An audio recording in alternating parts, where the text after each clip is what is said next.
ਓਮ ਸ਼ਾਂਤੀ। आज सुनते हाँ 5 ਦਸੰਬਰ 2021 ਦੇ ਬਾਬਾ ਦੀ ਅਵਿਅਕਤ ਮਹਾਵਾਕ ਰਿਵਾਈਜ਼ ਕੋਰਸ ਦੀ ਮੁਰਲੀ ਹੈ 5 ਦਸੰਬਰ 79 ਦੀ 89 ਦੀ ਮੁਰਲੀ ਦਾ ਸਾਰ ਹੈ ਸਦਾ ਪ੍ਰਸੰਨ ਕਿਵੇਂ ਰਹੀਏ। ਸਦਾ ਪ੍ਰਸੰਨ ਕਿਵੇਂ ਰਹੀਏ। ਅੱਜ ਬਾਪ ਦਾਦਾ ਚਾਰੋਂ ਪਾਸੋਂ ਦੇ ਬੱਚਿਆਂ ਨੂੰ ਵੇਖ ਰਹੇ ਨੇ। ਕੀ ਵੇਖਿਆ? ਹਰ ਬੱਚਾ ਖੁਦ ਹਰ ਵਕਤ ਕਿੰਨਾ ਖੁਸ਼ ਰਹਿੰਦਾ ਹੈ, ਨਾਲ ਨਾਲ ਦੂਜਿਆਂ ਨੂੰ ਵੀ ਖੁਦ ਦੁਆਰਾ ਕਿੰਨਾ ਪ੍ਰਸੰਨ ਕਰਦੇ ਨੇ, ਕਿਉਂਕਿ ਪਰਮਾਤਮ ਸਰਵ ਪ੍ਰਾਪਤੀਆਂ ਦੇ ਪ੍ਰਤੱਖ ਸਰੂਪ ਪ੍ਰਸੰਨਤਾ ਹੀ ਚਿਹਰੇ ਤੇ ਵਿਖਾਈ ਦਿੰਦੀ ਹੈ। ਪ੍ਰਸੰਨਤਾ ਬ੍ਰਾਹਮਣ ਜੀਵਨ ਦਾ ਵਿਸ਼ੇਸ਼ ਆਧਾਰ ਹੈ। ਅਲਪ ਕਾਲ ਦੀ ਪ੍ਰਸੰਨਤਾ ਤੇ ਸਦਾ ਕਾਲ ਦੀ ਪ੍ਰਸੰਨਤਾ, ਇਸ ਵਿੱਚ ਰਾਤ ਦਿਨ ਦਾ ਫਰਕ ਹੈ। ਅਲਪ ਕਾਲ ਦੀ ਪ੍ਰਸੰਨਤਾ ਅਲਪ ਕਾਲ ਦੀ ਪ੍ਰਾਪਤੀ ਵਾਲੇ ਦੇ ਚਿਹਰੇ ਤੇ ਥੋੜੇ ਸਮੇਂ ਦੇ ਲਈ ਵਿਖਾਈ ਜ਼ਰੂਰ ਦਿੰਦੀ ਹੈ, ਲੇਕਿਨ ਰੂਹਾਨੀ ਪ੍ਰਸੰਨਤਾ ਖੁਦ ਨੂੰ ਪ੍ਰਸੰਨ ਕਰਦੀ ਹੈ ਤੇ ਵਾਈਬ੍ਰੇਸ਼ਨ ਦੂਜੀਆਂ ਆਤਮਾਵਾਂ ਤੱਕ ਵੀ ਪਹੁੰਚਦੇ ਨੇ। ਦੂਜੀਆਂ ਆਤਮਾਵਾਂ ਵੀ ਸ਼ਾਂਤੀ ਤੇ ਸ਼ਕਤੀ ਦੀ ਅਨੁਭੂਤੀ ਕਰਦੀਆਂ ਨੇ। ਜਿਵੇਂ ਫਲਦਾਈ ਵ੍ਰਿਖ ਆਪਣੀ ਸ਼ੀਤਲਤਾ ਦੀ ਛਾਂ ਵਿੱਚ ਥੋੜੇ ਸਮੇਂ ਦੇ ਲਈ ਮਾਨਵ ਨੂੰ ਸ਼ੀਤਲਤਾ ਦਾ ਅਨੁਭਵ ਕਰਾਂਦਾ ਹੈ, ਮਾਨਵ ਖੁਸ਼ ਹੋ ਜਾਂਦਾ ਹੈ। ਐਵੇਂ ਪਰਮਾਤਮ ਪ੍ਰਾਪਤੀਆਂ ਦੇ ਫਲ ਸੰਪੰਨ ਰੂਹਾਨੀ ਪ੍ਰਸੰਨਤਾ ਵਾਲੀ ਆਤਮਾ ਦੂਜਿਆਂ ਨੂੰ ਵੀ ਆਪਣੀ ਪ੍ਰਾਪਤੀਆਂ ਦੀ ਛਾਂ ਵਿੱਚ ਤਨ ਮਨ ਦੀ ਸ਼ਾਂਤੀ ਸ਼ਕਤੀ ਦੀ ਅਨੁਭੂਤੀ ਕਰਾਉਂਦੀਆਂ ਨੇ। ਪ੍ਰਸੰਨਤਾ ਦੇ ਵਾਈਬ੍ਰੇਸ਼ਨ ਸੂਰਜ ਦੀਆਂ ਕਿਰਨਾਂ ਵਾਂਗ ਵਾਯੂਮੰਡਲ ਨੂੰ, ਵਿਅਕਤੀਆਂ ਨੂੰ, ਹੋਰ ਸਭ ਗੱਲਾਂ ਭੁਲਾਏ ਸੱਚੇ ਰੂਹਾਨੀ ਸ਼ਾਂਤੀ ਦੀ ਖੁਸ਼ੀ ਦੀ ਅਨੁਭੂਤੀ ਵਿੱਚ ਬਦਲ ਜਾਂਦੇ ਨੇ। ਵਰਤਮਾਨ ਸਮੇਂ ਦੀਆਂ ਅਗਿਆਨੀ ਆਤਮਾਵਾਂ ਆਪਣੇ ਜੀਵਨ ਵਿੱਚ ਬਹੁਤ ਖਰਚਾ ਕਰਕੇ ਵੀ ਪ੍ਰਸੰਨਤਾ ਵਿੱਚ ਰਹਿਣਾ ਚਾਹੁੰਦੀਆਂ ਨੇ। ਤੁਸੀਂ ਲੋਕਾਂ ਨੇ ਕੀ ਖਰਚਾ ਕੀਤਾ? ਬਿਨਾਂ ਪੈਸਾ ਖਰਚੇ ਸਦਾ ਖੁਸ਼ ਰਹਿੰਦੇ ਹੋ ਨਾ, ਜਾਂ ਹੋਰਾਂ ਦੀ ਮਦਦ ਨਾਲ ਖੁਸ਼ ਰਹਿੰਦੇ ਹੋ? ਬਾਪ ਦਾਦਾ ਬੱਚਿਆਂ ਦਾ ਚਾਰਟ ਚੈੱਕ ਕਰ ਰਹੇ ਸੀ। ਕੀ ਵੇਖਿਆ? ਇੱਕ ਨੇ ਸਦਾ ਪ੍ਰਸੰਨ ਰਹਿਣ ਵਾਲੇ, ਦੂਜੇ ਨੇ ਪ੍ਰਸੰਨ ਰਹਿਣ ਵਾਲੇ। ਸਦਾ ਸ਼ਬਦ ਨਹੀਂ, ਪ੍ਰਸੰਨਤਾ ਵੀ 3 ਤਰ੍ਹਾਂ ਦੀ ਵੇਖੀ। ਪਹਿਲੀ ਖੁਦ ਤੋਂ ਪ੍ਰਸੰਨ, ਦੂਜੀ ਦੂਜਿਆਂ ਦੁਆਰਾ ਖੁਸ਼, ਤੀਜੀ ਸੇਵਾ ਦੁਆਰਾ ਖੁਸ਼। ਜੇਕਰ ਤਿੰਨਾਂ ਵਿੱਚ ਖੁਸ਼ ਹੋ ਤਾਂ ਬਾਪ ਦਾਦਾ ਨੂੰ ਖੁਦ ਹੀ ਖੁਸ਼ ਕੀਤਾ ਹੈ। ਜਿਸ ਆਤਮਾ ਦੇ ਉੱਪਰ ਬਾਪ ਪ੍ਰਸੰਨ ਹੈ ਉਹ ਸਦਾ ਸਫਲਤਾ ਮੂਰਤ ਹੈ ਹੀ। ਬਾਪ ਦਾਦਾ ਨੇ ਵੇਖਿਆ ਕਈ ਬੱਚੇ ਆਪਣੇ ਆਪ ਨਾਲ ਵੀ ਅਪ੍ਰਸੰਨ ਰਹਿੰਦੇ ਨੇ। ਛੋਟੀ ਜਿਹੀ ਗੱਲ ਦੇ ਕਾਰਨ ਅਪ੍ਰਸੰਨ ਰਹਿੰਦੇ ਨੇ। ਪਹਿਲਾ ਪਾਠ ਮੈਂ ਕੌਣ, ਇਸ ਨੂੰ ਜਾਣਦੇ ਹੋਏ ਵੀ ਭੁੱਲ ਜਾਂਦੇ ਨੇ। ਜੋ ਬਾਬਾ ਨੇ ਬਣਾਇਆ ਦਿੱਤਾ ਉਸ ਨੂੰ ਭੁੱਲ ਜਾਂਦੇ ਨੇ। ਬਾਬਾ ਨੇ ਹਰ ਬੱਚੇ ਨੂੰ ਫੁੱਲ ਫੋਰਸ ਦਾ ਅਧਿਕਾਰੀ ਬਣਾਇਆ ਹੈ। ਕਿਸੇ ਨੂੰ ਪੂਰਾ, ਕਿਸੇ ਨੂੰ ਅੱਧਾ ਵਰਸਾ ਨਹੀਂ ਦਿੱਤਾ। ਕਿਸੇ ਨੂੰ ਅੱਧਾ ਜਾਂ ਚੌਥਾ ਮਿਲਿਆ ਹੈ ਕਿ ਅੱਧਾ ਮਿਲਿਆ ਹੈ ਜਾਂ ਅੱਧਾ ਲਿਆ ਹੈ। ਬਾਪ ਨੇ ਤਾਂ ਸਾਰਿਆਂ ਨੂੰ ਹੀ ਮਾਸਟਰ ਸਰਵ ਸ਼ਕਤੀਵਾਨ ਦਾ ਵਰਦਾਨ ਵਰਸਾ ਦਿੱਤਾ ਹੈ। ਐਵੇਂ ਕੋਈ ਸ਼ਕਤੀਆਂ ਬੱਚੇ ਨੂੰ ਨਹੀਂ ਦਿੱਤੀਆਂ, ਕੋਈ ਨਹੀਂ ਦਿੱਤੀਆਂ, ਆਪਣੇ ਲਈ ਰੱਖੀਆਂ ਹੋਣ। ਸਰਵ ਗੁਣ ਸੰਪੰਨ ਬਣਾਇਆ, ਸਰਵ ਪ੍ਰਾਪਤੀ ਸਰੂਪ ਬਣਾਇਆ। ਲੇਕਿਨ ਬਾਪ ਦੁਆਰਾ ਜੋ ਪ੍ਰਾਪਤੀਆਂ ਹੁੰਦੀਆਂ ਨੇ ਉਸ ਨੂੰ ਖੁਦ ਵਿੱਚ ਸਮਾ ਨਹੀਂ ਸਕਦੇ। ਜਿਵੇਂ ਸਥੂਲ ਧਨ ਸਾਧਨ ਪ੍ਰਾਪਤ ਹੁੰਦੇ ਵੀ ਕੋਈ ਖਰਚਾ ਨਾ ਕਰੇ, ਸਾਧਨਾਂ ਨੂੰ ਯੂਜ਼ ਕਰਨਾ ਨਾ ਆਵੇ, ਪ੍ਰਾਪਤੀ ਹੁੰਦੇ ਵੀ ਉਸ ਤੋਂ ਵੰਚਿਤ ਰਹਿ ਜਾਂਦੇ ਨੇ। ਐਵੇਂ ਸਭ ਪ੍ਰਾਪਤੀਆਂ ਖਜ਼ਾਨੇ ਸਭ ਦੇ ਕੋਲ ਨੇ, ਲੇਕਿਨ ਕੰਮ ਵਿੱਚ ਲਗਾਉਣ ਦੀ ਵਿਧੀ ਨਹੀਂ ਆਂਦੀ, ਸਮੇਂ ਤੇ ਯੂਜ਼ ਕਰਨਾ ਨਹੀਂ ਆਂਦਾ। ਫਿਰ ਕਹਿੰਦੇ ਨੇ ਮੈਂ ਸਮਝਦੀ ਸੀ ਇਹ ਕਰਨਾ ਚਾਹੀਦਾ ਹੈ, ਇਹ ਨਹੀਂ ਕਰਨਾ ਚਾਹੀਦਾ, ਲੇਕਿਨ ਉਸ ਵਕਤ ਭੁੱਲ ਗਿਆ। ਖੁਦ ਸਮਝਦੀ ਹਾਂ ਅਜਿਹਾ ਨਹੀਂ ਹੋਣਾ ਚਾਹੀਦਾ। ਉਸ ਵਕਤ 1 ਸੈਕਿੰਡ ਵਿੱਚ ਨਿਕਲ ਗਿਆ। ਸਫਲਤਾ ਦੀ ਮੰਜ਼ਿਲ ਤੇ ਪਹੁੰਚ ਨਹੀਂ ਸਕਦੇ, ਕਿਉਂਕਿ ਸਮੇਂ ਦੀ ਗੱਡੀ ਅੱਗੇ ਨਿਕਲ ਗਈ। ਭਾਵੇਂ 1 ਸੈਕਿੰਡ ਲੇਟ ਕੀਤਾ, ਭਾਵੇਂ 1 ਘੰਟਾ ਲੇਟ ਕੀਤਾ, ਸਮੇਂ ਤਾਂ ਨਿਕਲ ਗਿਆ ਨਾ। ਜਦੋਂ ਸਮੇਂ ਦੀ ਗੱਡੀ ਨਿਕਲ ਜਾਂਦੀ ਹੈ ਫਿਰ ਖੁਦ ਤੋਂ ਦਿਲ ਸ਼ਿਕਸਤ ਹੋ ਜਾਂਦੇ ਨੇ। ਅਪ੍ਰਸੰਨਤਾ ਦੇ ਸੰਸਕਾਰ ਇਮਰਜ ਹੁੰਦੇ ਨੇ। ਮੇਰਾ ਭਾਗਯ ਹੀ ਅਜਿਹਾ ਹੈ, ਮੇਰਾ ਡਰਾਮਾ ਵਿੱਚ ਪਾਰਟ ਹੀ ਅਜਿਹਾ ਹੈ। ਪਹਿਲੇ ਵੀ ਸੁਣਾਇਆ ਸੀ ਨਾ। ਖੁਦ ਨਾਲ ਅਪ੍ਰਸੰਨ ਰਹਿਣ ਦੇ 2 ਮੁੱਖ ਕਾਰਨ ਨੇ। ਇੱਕ ਦਿਲ ਸ਼ਿਕਸਤ ਹੋਣਾ, ਦੂਜਾ ਕਾਰਨ ਹੁੰਦਾ ਹੈ ਦੂਜਿਆਂ ਦੀ ਵਿਸ਼ੇਸ਼ਤਾ, ਦੂਜਿਆਂ ਦੇ ਭਾਗਯ ਦੇ ਪਾਠ ਨੂੰ ਵੇਖ ਈਰਖਾ ਪੈਦਾ ਹੋਣਾ। ਹਿੰਮਤ ਘੱਟ ਹੁੰਦੀ ਹੈ, ਈਰਖਾ ਜ਼ਿਆਦਾ ਹੁੰਦੀ ਹੈ। ਦਿਲ ਸ਼ਿਕਸਤ ਕਦੇ ਪ੍ਰਸੰਨ ਨਹੀਂ ਰਹਿ ਸਕਦੇ। ਈਰਖਾ ਵਾਲਾ ਕਦੇ ਪ੍ਰਸੰਨ ਨਹੀਂ ਰਹਿ ਸਕਦਾ, ਕਿਉਂਕਿ ਦੋਵੇਂ ਹਿਸਾਬ ਨਾਲ ਆਤਮਾਵਾਂ ਦੀਆਂ ਇੱਛਾ ਕਦੇ ਪੂਰੀਆਂ ਨਹੀਂ ਹੁੰਦੀਆਂ ਤੇ ਇੱਛਾਵਾਂ ਅੱਛਾ ਬਣਨ ਨਹੀਂ ਦਿੰਦੀਆਂ। ਇਸ ਲਈ ਉਹ ਪ੍ਰਸੰਨ ਨਹੀਂ ਰਹਿ ਸਕਦੇ। ਪ੍ਰਸੰਨ ਰਹਿਣ ਦੇ ਲਈ ਸਦਾ ਇੱਕ ਗੱਲ ਬੁੱਧੀ ਵਿੱਚ ਰੱਖੋ। ਡਰਾਮਾ ਦੇ ਨਿਯਮ ਅਨੁਸਾਰ ਸੰਗਮ ਤੇ ਹਰ ਬ੍ਰਾਹਮਣ ਆਤਮਾ ਨੂੰ ਕੋਈ ਨਾ ਕੋਈ ਵਿਸ਼ੇਸ਼ਤਾ ਮਿਲੀ ਹੋਈ ਹੈ। ਭਾਵੇਂ ਮਾਲਾ ਦਾ ਲਾਸਟ ਵਾਲਾ 16,000 ਵਾਲਾ ਦਾਣਾ ਹੋਵੇ, ਉਸ ਨੂੰ ਵੀ ਕੋਈ ਨਾ ਕੋਈ ਵਿਸ਼ੇਸ਼ਤਾ ਮਿਲੀ ਹੋਈ ਹੈ। ਉਹਨਾਂ ਤੋਂ ਅੱਗੇ ਚਲੋ 9 ਲੱਖ ਜੋ ਗਾਏ ਹੋਏ ਨੇ, ਉਹਨਾਂ ਨੂੰ ਵੀ ਕੋਈ ਨਾ ਕੋਈ ਵਿਸ਼ੇਸ਼ਤਾ ਮਿਲੀ ਹੋਈ ਹੈ। ਆਪਣੀ ਵਿਸ਼ੇਸ਼ਤਾ ਨੂੰ ਪਹਿਲੇ ਪਛਾਣੋ। ਹਾਲੇ ਤਾਂ 9 ਲੱਖ ਤੱਕ ਨਹੀਂ ਪਹੁੰਚੇ ਹੋ। ਬ੍ਰਾਹਮਣ ਜਨਮ ਦੇ ਭਾਗਯ ਦੀ ਵਿਸ਼ੇਸ਼ਤਾ ਨੂੰ ਪਹਿਚਾਨੋ, ਕੰਮ ਵਿੱਚ ਲਿਆਓ। ਸਿਰਫ ਦੂਜਿਆਂ ਦੀ ਵਿਸ਼ੇਸ਼ਤਾ ਨੂੰ ਵੇਖ ਕੇ ਦਿਲ ਸ਼ਿਕਸ ਜਾਂ ਈਰਖਾ ਵਿੱਚ ਨਹੀਂ ਆਓ, ਲੇਕਿਨ ਆਪਣੀ ਵਿਸ਼ੇਸ਼ਤਾ ਨੂੰ ਕੰਮ ਵਿੱਚ ਲਗਾਉਣ ਨਾਲ ਇੱਕ ਵਿਸ਼ੇਸ਼ਤਾ ਹੋਰ ਵਿਸ਼ੇਸ਼ਤਾਵਾਂ ਨੂੰ ਲਿਆਵੇਗੀ। ਇੱਕ ਦੇ ਅੱਗੇ ਬਿੰਦੀ ਲੱਗਦੀ ਜਾਏਗੀ ਤਾਂ ਕਿੰਨੇ ਹੋ ਜਾਣਗੇ? ਇੱਕ ਨੂੰ ਬਿੰਦੀ ਲਗਾਓ 10 ਬਣ ਜਾਂਦਾ ਹੈ, ਦੂਜੀ ਬਿੰਦੀ ਲਗਾਓ 100 ਬਣ ਜਾਂਦਾ ਹੈ, ਤੀਜੀ ਬਿੰਦੀ ਲਗਾਓ। ਇਹ ਹਿਸਾਬ ਆਂਦਾ ਹੈ ਨਾ। ਕੰਮ ਵਿੱਚ ਲਗਾਣਾ ਮਤਲਬ ਵਧਣਾ। ਦੂਜਿਆਂ ਨੂੰ ਨਾ ਵੇਖੋ, ਆਪਣੀ ਵਿਸ਼ੇਸ਼ਤਾਵਾਂ ਨੂੰ ਕੰਮ ਵਿੱਚ ਲਗਾਓ। ਜਿਵੇਂ ਵੇਖੋ ਬਾਪ ਦਾਦਾ ਸਦਾ ਭੋਲੀ ਭੰਡਾਰੀ ਯਾਨੀ ਭੋਲੀ ਦਾਦੀ ਦਾ ਮਿਸਾਲ ਦਿੰਦੇ ਨੇ। ਮਹਾਰਥੀਆਂ ਦਾ ਨਾਮ ਕਦੇ ਆਵੇਗਾ, ਲੇਕਿਨ ਉਹਨਾਂ ਦਾ ਨਾਮ ਜ਼ਰੂਰ ਆਂਦਾ ਹੈ। ਜੋ ਵਿਸ਼ੇਸ਼ਤਾ ਸੀ ਉਹ ਕੰਮ ਵਿੱਚ ਲਾਈ, ਭਾਵੇਂ ਭੰਡਾਰਾ ਹੀ ਸੰਭਾਲਦੀ ਸੀ, ਲੇਕਿਨ ਵਿਸ਼ੇਸ਼ਤਾ ਨੂੰ ਕੰਮ ਵਿੱਚ ਲਗਾਉਣ ਨਾਲ ਵਿਸ਼ੇਸ਼ ਆਤਮਾਵਾਂ ਦੇ ਮਿਸਲ ਗਾਈ ਜਾਂਦੀ ਹੈ। ਸਾਰੇ ਮਧੂਬਨ ਦਾ ਵਰਣਨ ਕਰਦੇ ਨੇ। ਦਾਦੀਆਂ ਦੀ ਗੱਲਾਂ ਸੁਣਾਣਗੇ ਤਾਂ ਭੋਲੀ ਦੀ ਵੀ ਸੁਣਾਣਗੇ ਨਾ। ਭਾਸ਼ਣ ਨਹੀਂ ਕਰਦੀ ਸੀ, ਲੇਕਿਨ ਵਿਸ਼ੇਸ਼ਤਾ ਨੂੰ ਕੰਮ ਵਿੱਚ ਲਗਾਉਣ ਨਾਲ ਖੁਦ ਵੀ ਵਿਸ਼ੇਸ਼ ਬਣ ਗਈ। ਦੂਜੇ ਵੀ ਵਿਸ਼ੇਸ਼ ਨਜ਼ਰ ਨਾਲ ਵੇਖਦੇ ਨੇ। ਤਾਂ ਪ੍ਰਸੰਨ ਰਹਿਣ ਦੇ ਲਈ ਕੀ ਕਰੋਗੇ? ਵਿਸ਼ੇਸ਼ਤਾਵਾਂ ਨੂੰ ਕੰਮ ਵਿੱਚ ਲਗਾਓ ਤਾਂ ਵਾਧਾ ਹੋ ਜਾਵੇਗਾ। ਜਦੋਂ ਸਰਵ ਆ ਗਿਆ ਤਾਂ ਸੰਪੰਨ ਹੋ ਜਾਓਗੇ। ਪ੍ਰਸੰਨਤਾ ਦਾ ਆਧਾਰ ਹੈ ਸੰਪੰਨਤਾ। ਜੋ ਖੁਦ ਤੋਂ ਪ੍ਰਸੰਨ ਰਹਿੰਦੇ, ਹੋਰਾਂ ਤੋਂ ਵੀ ਪ੍ਰਸੰਨ ਰਹਿਣਗੇ।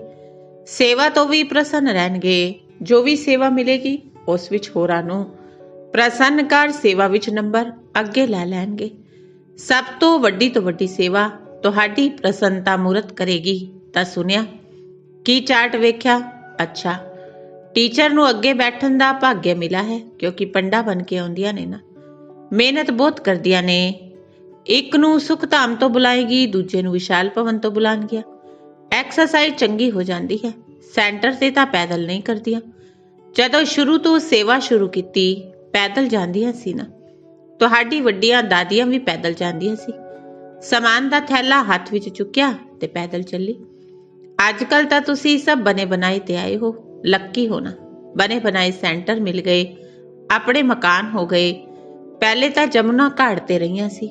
ਇੱਕ ਹੀ ਕਮਰਾ, ਰਾਤ ਨੂੰ ਸੌਣ ਦਾ, ਦਿਨ ਨੂੰ ਸੇਵਾ ਦਾ ਹੁੰਦਾ ਸੀ। ਲੇਕਿਨ ਖੁਸ਼ੀ ਨਾਲ ਜੋ ਤਿਆਗ ਕੀਤਾ ਉਸ ਦੇ ਭਾਗਯ ਦਾ ਫਲ ਹੁਣ ਖਾ ਰਹੀਆਂ ਨੇ। ਤੁਸੀਂ ਫਲ ਖਾਣ ਦੇ ਸਮੇਂ ਤੇ ਆਏ ਹੋ। ਬੋਇਆ ਇਹਨਾਂ ਨੇ, ਖਾ ਤੁਸੀਂ ਰਹੇ ਹੋ। ਫਲ ਖਾਣਾ ਤਾਂ ਸਹਿਜ ਹੁੰਦਾ ਹੈ ਨਾ। ਹੁਣ ਐਵੇਂ ਫਲ ਸਰੂਪ ਕੁਆਲਿਟੀ ਕੱਢੋ। ਸਮਝਾ? ਕੁਆਂਟਿਟੀ ਸੰਖਿਆ ਤਾਂ ਹੈ ਹੀ, ਇਹ ਵੀ ਚਾਹੀਦੀ ਹੈ। 9 ਲੱਖ ਤੱਕ ਜਾਣਾ ਹੈ ਤਾਂ ਕੁਆਂਟਿਟੀ ਤੇ ਕੁਆਲਿਟੀ ਦੋਹੇ ਚਾਹੀਦੇ ਨੇ। ਲੇਕਿਨ 16,000 ਦੀ ਪੱਕੀ ਮਾਲਾ ਤਾਂ ਤਿਆਰ ਕਰੋ। ਹੁਣ ਕੁਆਲਿਟੀ ਦੀ ਸੇਵਾ ਤੇ ਵਿਸ਼ੇਸ਼ ਅੰਡਰਲਾਈਨ ਕਰੋ। ਹਰ ਗਰੁੱਪ ਵਿੱਚ ਟੀਚਰਸ ਵੀ ਆਉਂਦੀਆਂ ਨੇ, ਕੁਮਾਰੀਆਂ ਵੀ ਆਉਂਦੀਆਂ ਨੇ, ਲੇਕਿਨ ਨਿਕਲਦੀਆਂ ਨਹੀਂ। ਮਧੂਬਨ ਚੰਗਾ ਲੱਗਦਾ ਹੈ, ਬਾਪ ਨਾਲ ਵੀ ਪਿਆਰ ਹੈ, ਲੇਕਿਨ ਸਮਰਪਣ ਹੋਣ ਵਾਲ ਸੋਚਦੀਆਂ ਨੇ। ਜੇ ਖੁਦ ਆਫਰ ਕਰਦਾ ਹੈ ਉਹ ਨਿਰਵਿਘਨ ਚੱਲਦਾ ਹੈ। ਜੋ ਕਹਿਣ ਤੇ ਚੱਲਦਾ ਹੈ ਉਹ ਰੁਕਦਾ ਹੈ, ਫਿਰ ਚੱਲਦਾ ਹੈ। ਵਾਰ-ਵਾਰ ਤੁਹਾਨੂੰ ਹੀ ਕਹਿਣਗੇ ਅਸੀਂ ਤਾਂ ਪਹਿਲੇ ਹੀ ਕਿਹਾ ਸੀ, ਸਰੈਂਡਰ ਨਹੀਂ ਹੋਣਾ ਚਾਹੀਦਾ। ਕਈ ਸੋਚਦੀਆਂ ਨੇ ਇਸ ਨਾਲ ਤਾਂ ਬਾਹਰ ਰਹਿ ਕੇ ਸੇਵਾ ਕਰੀਏ ਤਾਂ ਚੰਗਾ ਹੈ। ਲੇਕਿਨ ਬਾਹਰ ਰਹਿ ਕੇ ਸੇਵਾ ਕਰਨਾ, ਤਿਆਗ ਕਰਕੇ ਸੇਵਾ ਕਰਨਾ, ਇਸ ਵਿੱਚ ਫਰਕ ਜ਼ਰੂਰ ਹੈ। ਜੋ ਸਮਰਪਣ ਦੇ ਮਹੱਤਵ ਨੂੰ ਜਾਣਦੇ ਨੇ ਉਹ ਸਦਾ ਆਪਣੇ ਆਪ ਨੂੰ ਕਈ ਗੱਲਾਂ ਤੋਂ ਕਿਨਾਰੇ ਤੋਂ ਆਰਾਮ ਨਾਲ ਆ ਗਏ ਨਾ। ਕਈ ਮਿਹਨਤ ਤੋਂ ਛੁੱਟ ਗਏ, ਤਾਂ ਟੀਚਰ ਆਪਣੇ ਮਹੱਤਵ ਨੂੰ ਚੰਗੀ ਤਰ੍ਹਾਂ ਜਾਣਦੀਆਂ ਹੋਣ। ਨੌਕਰੀ ਇਹ ਸੇਵਾ, ਦੋਵੇਂ ਕੰਮ ਕਰਨੇ ਚੰਗੇ ਜਾਂ ਇੱਕ ਕੰਮ ਕਰਨ ਵਾਲੇ ਚੰਗੇ, ਉਹਨਾਂ ਨੂੰ ਫਿਰ ਡਬਲ ਪਾਰਟ ਵਜਾਣਾ ਪੈਂਦਾ ਹੈ। ਭਾਵੇਂ ਨਿਰਬੰਧਨ ਨੇ, ਫਿਰ ਵੀ ਡਬਲ ਪਾਰਟ ਤਾਂ ਹੈ ਨਾ। ਤੁਹਾਡਾ ਤਾਂ ਇੱਕ ਹੀ ਪਾਰਟ ਹੈ। ਪ੍ਰਵਿਰਤੀ ਮਾਰਗ ਵਾਲਿਆਂ ਨੂੰ 3 ਪਾਰਟ ਵਜਾਣੇ ਪੈਂਦੇ ਨੇ, ਇੱਕ ਪੜ੍ਹਾਈ ਦਾ, ਦੂਜਾ ਸੇਵਾ ਦਾ, ਨਾਲ ਨਾਲ ਪ੍ਰਵਿਰਤੀ ਦੀ ਪਾਲਣਾ ਦਾ। ਤੁਸੀਂ ਤਾਂ ਸਭ ਗੱਲਾਂ ਤੋਂ ਛੁੱਟ ਗਈਆਂ। ਅੱਛਾ, ਸਰਵ ਸਦਾ ਪ੍ਰਸੰਨਤਾ ਦੀ ਵਿਸ਼ੇਸ਼ਤਾ ਸੰਪੰਨ ਸ੍ਰੇਸ਼ਟ ਆਤਮਾਵਾਂ, ਸਦਾ ਆਪਣੀ ਵਿਸ਼ੇਸ਼ਤਾ ਨੂੰ ਪਛਾਣ ਕੰਮ ਵਿੱਚ ਲਗਾਉਣ ਵਾਲੀ ਸੈਂਸੀਬਲ ਇਨਸੈਂਸਿਬਲ ਆਤਮਾਵਾਂ ਨੂੰ, ਸਦਾ ਪ੍ਰਸੰਨ ਰਹਿਣ ਵਾਲੇ ਪ੍ਰਸੰਨ ਕਰਨ ਦੀ ਸ੍ਰੇਸ਼ਟਤਾ ਵਾਲੀ ਮਹਾਨ ਆਤਮਾਵਾਂ ਨੂੰ ਬਾਪ ਦਾਦਾ ਦਾ ਯਾਦ ਪਿਆਰ ਤੇ ਨਮਸਤੇ। ਰੂਹਾਨੀ ਬੱਚਿਆਂ ਦੀ ਰੂਹਾਨੀ ਬਾਪ ਦਾਦਾ ਨੂੰ ਨਮਸਤੇ ਨਮਸਤੇ ਨਮਸਤੇ ਜੀ। ਆਗਰਾ ਤੇ ਰਾਜਸਥਾਨ ਨਾਲ ਅਵਿਅਕਤ ਬਾਪ ਦਾਦਾ ਦੀ ਮੁਲਾਕਾਤ। ਬਾਬਾ ਬੋਲੇ, ਆਪਣੇ ਆਪ ਨੂੰ ਅਕਾਲ ਤਖਤ ਨਸ਼ੀਨ ਸ੍ਰੇਸ਼ਟ ਆਤਮਾ ਸਮਝਦੇ ਹੋ। ਆਤਮਾ ਅਕਾਲ, ਉਸਦਾ ਤਖਤ ਵੀ ਅਕਾਲ ਤਖਤ ਹੋ ਗਿਆ ਨਾ। ਇਸ ਤਖਤ ਤੇ ਬੈਠ ਕੇ ਆਤਮਾ ਕਿੰਨੇ ਕੰਮ ਕਰਦੀ ਹੈ। ਤਖਤ ਨਸ਼ੀਨ ਆਤਮਾ ਹਾਂ। ਇਸ ਸਮ੍ਰਿਤੀ ਨਾਲ ਸਵਰਾਜ ਦੀ ਸਮ੍ਰਿਤੀ ਖੁਦ ਆਂਦੀ ਹੈ। ਰਾਜਾ ਵੀ ਜਦੋਂ ਤਖਤ ਤੇ ਬੈਠਦਾ ਹੈ, ਰਾਜਾਈ ਦਾ ਨਸ਼ਾ, ਰਾਜਾਈ ਖੁਸ਼ੀ ਖੁਦ ਹੁੰਦੀ ਹੈ।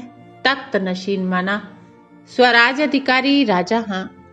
ਇਸ ਸਮ੍ਰਿਤੀ ਨਾਲ ਸਾਰੀ ਕਰਮਿੰਦਰੀਆਂ ਆਪੇ ਹੀ ਆਰਡਰ ਤੇ ਚੱਲਣਗੀਆਂ। ਜੋ ਅਕਾਲ ਤਖਤ ਨਸ਼ੀਨ ਸਮਝ ਕੇ ਚੱਲਦੇ ਨੇ, ਉਹਨਾਂ ਦੇ ਲਈ ਬਾਪ ਦਾ ਵੀ ਦਿਲ ਤਖਤ ਹੈ, ਕਿਉਂਕਿ ਆਤਮਾ ਸਮਝਣ ਨਾਲ ਬਾਪ ਹੀ ਯਾਦ ਆਉਂਦਾ ਹੈ। ਫਿਰ ਨਾ ਦੇਹ ਹੈ, ਨਾ ਦੇਹ ਦੇ ਸੰਬੰਧ ਨੇ, ਨਾ ਪਦਾਰਥ ਨੇ, ਇੱਕ ਬਾਬਾ ਹੀ ਸੰਸਾਰ ਹੈ। ਇਸ ਲਈ ਅਕਾਲ ਤਖਤ ਨਸ਼ੀਨ ਬਾਪ ਦੇ ਦਿਲ ਤਖਤ ਨਸ਼ੀਨ ਵੀ ਬੰਦੇ ਨੇ। ਬਾਪ ਦੀ ਦਿਲ ਵਿੱਚ ਅਜਿਹੇ ਬੱਚੇ ਰਹਿੰਦੇ ਨੇ ਜਿਨ੍ਹਾਂ ਨੂੰ ਇੱਕ ਬਾਬਾ, ਦੂਜਾ ਨਾ ਕੋਈ। ਇੱਕ ਇਹ ਪਾਠ ਪੱਕਾ ਹੈ ਤਾਂ ਤਖਤ ਨਸ਼ੀਨ ਹੋ ਗਿਆ ਨਾ। ਜੋ ਸਿੱਕਿਲ ਦੇ ਬੱਚੇ ਹੁੰਦੇ ਨੇ, ਪਿਆਰੇ ਹੁੰਦੇ ਨੇ, ਉਹਨਾਂ ਨੂੰ ਸਦਾ ਗੋਦੀ ਵਿੱਚ ਬਿਠਾਣਗੇ ਨਾ, ਉੱਪਰ ਬਿਠਾਣਗੇ, ਹੇਠਾਂ ਨਹੀਂ। ਤਾਂ ਬਾਪ ਕਹਿੰਦੇ ਨੇ ਤਖਤ ਤੇ ਬੈਠੋ, ਹੇਠਾਂ ਨਹੀਂ ਆਓ। ਜਿਸ ਨੂੰ ਤਖਤ ਮਿਲਦਾ ਹੈ ਉਹ ਦੂਜੀ ਜਗ੍ਹਾ ਤੇ ਬੈਠੇਗਾ ਕਿ ਅਕਾਲ ਤਖਤ ਦਿਲ ਤਖਤ ਨੂੰ ਭੁੱਲ ਦੇਹ ਦੀ ਧਰਨੀ ਵਿੱਚ ਮਿੱਟੀ ਵਿੱਚ ਨਹੀਂ ਆਓ। ਦੇਹ ਨੂੰ ਮਿੱਟੀ ਕਹਿੰਦੇ ਹੋ ਨਾ, ਮਿੱਟੀ ਮਿੱਟੀ ਵਿੱਚ ਮਿਲ ਜਾਵੇਗੀ, ਐਵੇਂ ਕਹਿੰਦੇ ਨੇ ਨਾ। ਤਾਂ ਦੇਹ ਵਿੱਚ ਆਣਾ ਮਤਲਬ ਮਿੱਟੀ ਵਿੱਚ ਆਣਾ। ਜੋ ਰਾਇਲ ਬੱਚੇ ਹੁੰਦੇ ਨੇ ਉਹ ਕਦੇ ਮਿੱਟੀ ਨਾਲ ਨਹੀਂ ਖੇਡਦੇ। ਮਾਤਮ ਬੱਚੇ ਤਾਂ ਸਭ ਤੋਂ ਰਾਇਲ ਹੋਏ ਨਾ। ਤਾਂ ਤਖਤ ਤੇ ਬੈਠਣਾ ਚੰਗਾ ਲੱਗਦਾ ਹੈ ਜਾਂ ਥੋੜੀ ਥੋੜੀ ਦਿਲ ਹੁੰਦੀ ਹੈ ਮਿੱਟੀ ਵੀ ਵੇਖ ਲਈਏ। ਕਈ ਬੱਚਿਆਂ ਦੀ ਆਦਤ ਮਿੱਟੀ ਖਾਣ ਦੀ, ਮਿੱਟੀ ਵਿੱਚ ਖੇਡਣ ਦੀ ਹੁੰਦੀ ਹੈ। ਐਵੇਂ ਤਾਂ ਨਹੀਂ ਹੋਣਾ। 63 ਜਨਮ ਮਿੱਟੀ ਵਿੱਚ ਖੇਡੇ, ਹੁਣ ਤੁਸੀਂ ਤਖਤ ਨਸ਼ੀਨ ਬਣ ਰਹੇ ਹੋ ਤਾਂ ਮਿੱਟੀ ਨਾਲ ਕਿਵੇਂ ਖੇਡੋਗੇ। ਜੋ ਮਿੱਟੀ ਵਿੱਚ ਖੇਡਦਾ ਹੈ ਉਹ ਮੈਲਾ ਹੁੰਦਾ ਹੈ। ਤੁਸੀਂ ਵੀ ਕਿੰਨੇ ਮੈਲੇ ਹੋ ਗਏ ਹੋ। ਹੁਣ ਬਾਪ ਨੇ ਸਵੱਛ ਬਣਾ ਦਿੱਤਾ। ਸਦਾ ਇਸ ਸਮ੍ਰਿਤੀ ਨਾਲ ਸਮਰਥ ਬਣੋ। ਸ਼ਕਤੀਸ਼ਾਲੀ ਕਦੇ ਕਮਜ਼ੋਰ ਨਹੀਂ ਹੁੰਦੇ। ਕਮਜ਼ੋਰ ਹੋਣਾ ਮਾਨਾ ਮਾਇਆ ਦੀ ਬਿਮਾਰੀ ਆਉਣਾ। ਹੁਣ ਤਾਂ ਸਦਾ ਤੰਦਰੁਸਤ ਹੋ ਗਏ। ਆਤਮਾ ਸ਼ਕਤੀਸ਼ਾਲੀ ਹੋ ਗਈ। ਸਰੀਰ ਦਾ ਹਿਸਾਬ ਕਿਤਾਬ ਵੱਖ ਚੀਜ਼ ਹੈ, ਲੇਕਿਨ ਮਨ ਤਾਂ ਸ਼ਕਤੀਸ਼ਾਲੀ ਹੋ ਗਿਆ ਨਾ। ਸਰੀਰ ਕਮਜ਼ੋਰ ਹੈ, ਚੱਲਦਾ ਨਹੀਂ, ਉਹ ਤਾਂ ਅੰਤਿਮ ਜਨਮ ਹੈ। ਉਹ ਤਾਂ ਹੋਵੇਗਾ, ਲੇਕਿਨ ਆਤਮਾ ਪਾਵਰਫੁਲ ਹੋਵੇ। ਸਰੀਰ ਦੇ ਨਾਲ ਨਾਲ ਆਤਮਾ ਕਮਜ਼ੋਰ ਨਾ ਹੋਵੇ। ਸਦਾ ਯਾਦ ਰੱਖਣਾ, ਡਬਲ ਤਖਤ ਨਸ਼ੀਨ ਸੋ ਡਬਲ ਤਾਜਦਾਰੀ ਬਣਨ ਵਾਲੇ ਹਾਂ। ਅੱਛਾ, ਸਾਰੇ ਸੰਤੁਸ਼ਟ ਹੋਣਾ। ਸੰਤੁਸ਼ਟਤਾ ਮਤਲਬ ਪ੍ਰਸੰਨ, ਸਦਾ ਪ੍ਰਸੰਨ ਰਹਿੰਦੇ ਹੋ ਜਾਂ ਕਦੇ ਕਦੇ ਰਹਿੰਦੇ ਹੋ, ਕਦੇ ਅਪ੍ਰਸੰਨ ਕਦੇ ਪ੍ਰਸੰਨ। ਐਵੇਂ ਤਾਂ ਨਹੀਂ ਨਾ। ਕਦੇ ਕਿਸੇ ਗੱਲ ਨਾਲ ਅਪ੍ਰਸੰਨ ਤਾਂ ਨਹੀਂ ਹੁੰਦੇ ਹੋ। ਅੱਜ ਇਹ ਕਰ ਲਿਆ, ਅੱਜ ਇਹ ਹੋ ਗਿਆ, ਕੱਲ ਉਹ ਹੋ ਗਿਆ, ਐਵੇਂ ਦੇ ਪੱਤਰ ਨਹੀਂ ਲਿਖਦੇ। ਸਦਾ ਪ੍ਰਸੰਨ ਚਿਤ ਰਹਿਣ ਵਾਲੇ ਆਪਣੇ ਰੂਹਾਨੀ ਵਾਈਬ੍ਰੇਸ਼ਨ ਨਾਲ ਹੋਰਾਂ ਨੂੰ ਵੀ ਪ੍ਰਸੰਨ ਕਰਦੇ ਨੇ। ਐਵੇਂ ਨਹੀਂ ਮੈਂ ਤਾਂ ਪ੍ਰਸੰਨ ਰਹਿੰਦਾ ਹੀ ਹਾਂ, ਲੇਕਿਨ ਪ੍ਰਸੰਨਤਾ ਦੀ ਨਿਸ਼ਾਨੀ ਫੈਲੇਗੀ ਜ਼ਰੂਰ। ਹੋਰ ਕਿਸੇ ਨੂੰ ਵੀ ਪ੍ਰਸੰਨ ਕਰ ਸਕੋ। ਅਜਿਹੇ ਹੋ ਜਾਂ ਆਪਣੇ ਤੱਕ ਪ੍ਰਸੰਨ ਠੀਕ ਹੋ। ਦੂਜਿਆਂ ਨੂੰ ਵੀ ਕਰਾਂਗੇ ਫਿਰ ਤਾਂ ਤੁਸੀਂ ਕੋਈ ਪੱਤਰ ਨਹੀਂ ਭੇਜੋਗੇ। ਜੇਕਰ ਕੋਈ ਅਪ੍ਰਸੰਨਤਾ ਦਾ ਪੱਤਰ ਆਵੇ, ਵਾਪਸ ਉਸ ਨੂੰ ਹੀ ਭੇਜੀਏ ਨਾ। ਇਹ ਟਾਈਮ ਤਰੀਕ ਯਾਦ ਰੱਖਣਾ। ਇਹ ਪੱਤਰ ਲਿਖੋ, ਓਕੇ ਹਾਂ, ਸਭ ਮੇਰੇ ਤੋਂ ਓਕੇ ਨੇ। ਬਸ ਇਹ 2 ਲਾਈਨਾਂ ਲਿਖੋ। ਬਸ ਮੈਂ ਵੀ ਓਕੇ, ਦੂਜੇ ਵੀ ਮੇਰੇ ਤੋਂ ਓਕੇ ਨੇ। ਇੰਨਾ ਖਰਚਾ ਕਿਉਂ ਕਰਦੇ ਹੋ? ਇਹ ਤਾਂ 2 ਲਾਈਨਾਂ ਕਾਰਡ ਵਿੱਚ ਵੀ ਆ ਸਕਦੀਆਂ ਨੇ। ਵਾਰ-ਵਾਰ ਨਾ ਲਿਖੋ। ਕਈ ਤਾਂ ਰੋਜ਼ ਕਾਰਡ ਭੇਜ ਦਿੰਦੇ ਨੇ। ਰੋਜ਼ ਨਹੀਂ ਭੇਜਣਾ, ਮਹੀਨੇ 'ਚ 2 ਵਾਰੀ, 15 ਦਿਨ ਵਿੱਚ 1 ਵਾਰੀ ਓਕੇ ਦਾ ਕਾਰਡ ਲਿਖੋ। ਹੋਰ ਕਥਾਵਾਂ ਨਹੀਂ ਲਿਖਣੀਆਂ। ਆਪਣੀ ਪ੍ਰਸੰਨਤਾ ਨਾਲ ਹੋਰਾਂ ਨੂੰ ਵੀ ਪ੍ਰਸੰਨ ਬਣਾਉਣਾ ਹੈ। ਅੱਛਾ, ਵਰਦਾਨ ਹੈ। ਸਮਾਨ ਤੇ ਸਾਹਮਣਾ ਕਰਨ ਦੀ ਸ਼ਕਤੀ ਦੁਆਰਾ ਸੇਵਾ ਵਿੱਚ ਸਫਲਤਾ ਪ੍ਰਾਪਤ ਕਰਨ ਵਾਲੇ ਰੂਹਾਨੀ ਸੇਵਾਧਾਰੀ ਭਵ। ਸਮਾਨ ਤੇ ਸਾਹਮਣਾ ਕਰਨ ਦੀ ਸ਼ਕਤੀ ਦੁਆਰਾ ਸੇਵਾ ਵਿੱਚ ਸਫਲਤਾ ਪ੍ਰਾਪਤ ਕਰਨ ਵਾਲੇ ਰੂਹਾਨੀ ਸੇਵਾਧਾਰੀ ਭਵ। ਰੂਹਾਨੀ ਸੇਵਾਧਾਰੀਆਂ ਨੂੰ ਸੇਵਾ ਦੇ ਸਿਵਾਏ ਕੁਝ ਵੀ ਸੁਝਦਾ ਨਹੀਂ। ਉਹ ਮਨਸਾ ਵਾਚਾ ਕਰਮਨਾ ਸਰਵਿਸ ਨਾਲ 1 ਸੈਕਿੰਡ ਵੀ ਰੈਸਟ ਨਹੀਂ ਲੈਂਦੇ। ਇਸ ਲਈ ਬੈਸਟ ਬਣ ਜਾਂਦੇ ਨੇ। ਉਹ ਸੇਵਾਵਾਂ ਵਿੱਚ ਸਫਲਤਾ ਪ੍ਰਾਪਤ ਕਰਨ ਦੇ ਲਈ ਸਦਾ ਇਹੀ ਸਲੋਗਨ ਯਾਦ ਰੱਖਦੇ, ਸਮਾਉਣਾ ਤੇ ਸਾਹਮਣਾ ਕਰਨਾ। ਇਹੀ ਸਾਡਾ ਨਿਸ਼ਾਨਾ ਹੈ। ਉਹ ਆਪਣੇ ਪੁਰਾਣੇ ਸੰਸਕਾਰਾਂ ਨੂੰ ਸਮਾਉਂਦੇ ਨੇ। ਸਾਹਮਣਾ ਮਾਇਆ ਨਾਲ ਕਰਦੇ ਨੇ, ਨਾ ਕਿ ਦੇਵੀ ਪਰਿਵਾਰ ਨਾਲ। ਅਜਿਹੇ ਬੱਚੇ ਜੋ ਨੌਲੇਜਫੁਲ ਦੇ ਨਾਲ ਨਾਲ ਪਾਵਰਫੁਲ ਨੇ, ਉਹਨਾਂ ਨੂੰ ਕਿਹਾ ਜਾਂਦਾ ਹੈ ਰੂਹਾਨੀ ਸੇਵਾਧਾਰੀ।